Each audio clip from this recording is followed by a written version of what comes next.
Tarik tanggapi ancaman Farhad Abbas imbas bucin dengan Fuji. Farhad Abbas sempat ancam melaporkan Tarik Halilintar ke polisi lantaran bermesraan dengan Fuji. Ancaman itu akhirnya direspons oleh Tarik Halilintar. Adik Atta Halilintar siap ladeni Farhad Abbas. Ancaman Farhad Abbas untuk melaporkan Tarik Halilintar ke polisi sudah diketahui adik Atta Halilintar. Diancam akan dilaporkan ke polisi. Tarik Halilintar menanggapinya dengan santai. Tanggapan Tarik Halilintar itu diketahui dari postingan akun Instagram pribadinya. Dalam postingan tersebut terlihat Tarik Halilintar memposting foto bersama Fuji kekasihnya yang sedang melihat suasana sore di pantai. Tarik Halilintar pun menulis caption pada postingannya tersebut. Caption Tarik Halilintar bertuliskan bahwa ia sulit mencintai Fuji, hal ini lantaran akan dilaporkan polisi. Susah ya, mencintai KM aja diaporin polisi, tulis Tarik Halilintar.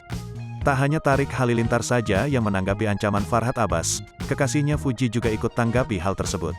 Sama seperti Tarik Halilintar, Fuji juga santai menanggapinya. Bahkan adik Bibi Andriansyah itu terus mengumbar kemesraan mereka berdua.